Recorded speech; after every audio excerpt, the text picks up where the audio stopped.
गर्मी के साथ साथ हीट वेव भी लोगों को परेशान करने वाला है। ऐसे में गर्मी से बचाव का उपाय क्या है, इस रिपोर्ट में देखिए।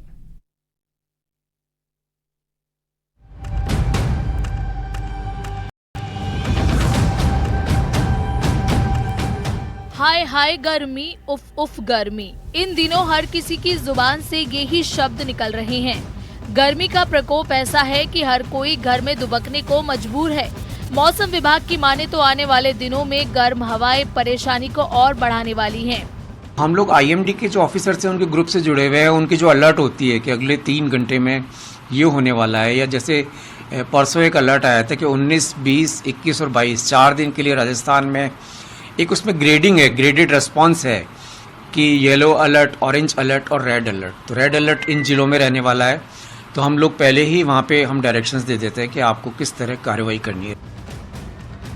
राजस्थान के अधिकतर हिस्सों में पिछले कई दिन से तेज गर्मी पड़ रही है और मौसम विभाग की माने तो ये दौर अभी 1 सप्ताह और चलेगा।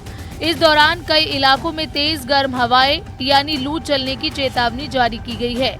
प्रदेश के 8 ऐसे जिले हैं जहां पर 40 डिग्री के पार तापमान पहुंच गया है। 5-4 दिनों से राजस्थान में हीट वेव का दौर जारी है।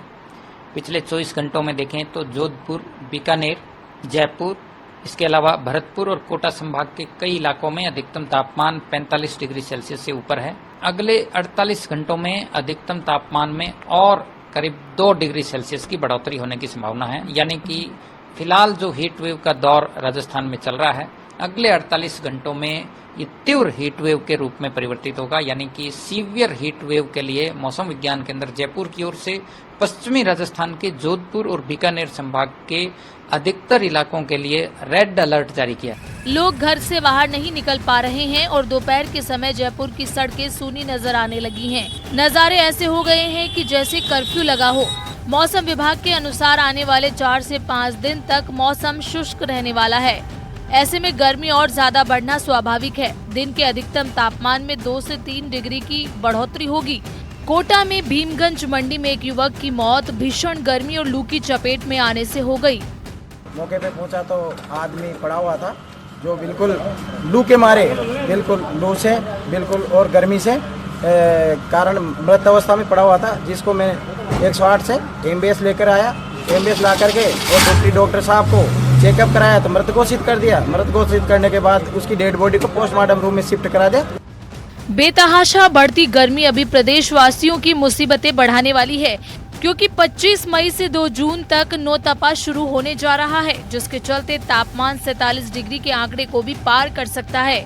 ऐसे में जितना हो सके गर्मी से बचाव करें, क्योंकि गर्मी से बचाव ही इसका इलाज है। Bureau report, news 18 Rajasthan. और गंगापुर सिटी के एसपी के निर्देशन पर सैनिक कॉलोनी में पुलिस प्रशासन ने संयुक्त कार्रवाई करते हुए हिस्ट्री शीटर कृष्णा के अवैध निर्माणाधीन मकान पर आज बुलडोजर चलाकर उसे ध्वस्त कर दिया। इससे पहले करीब 1 हफ्ते नगर परिषद के आयुक्त ने हिस्ट्री शीटर कृष्णा के भवन को अवैध बताने पर मकान पर नोटिस चस्पा किया था और मकान के मालिक से 7 दिन में जवाब मांगा गया था, लेकिन जवाब नहीं मिलने पर भवन को ध्वस्त किया गया। इस मौके पर भारी संख्या में पुलिस और प्रशासनिक अधिकारी और जाब्ता भी मौजूद रहा। चंजीलाल बांसरोटा, ये गरीब लोगों की जमीनों पे या कोई खाली जमीनें पड़ी होती हैं जिसका मालिक बाहर रहता है, उन पर अतिक्रमण करने का आदी है तथा लोगों में फायरिंग करके दहशत पैदा करने के 20 के ऊपर मुकदमे हैं। श्रीमान सीओ साहब के एक केस में जिसमें इसने फिरौती लेकर के गोली मारी थी, फरार चल रहा है।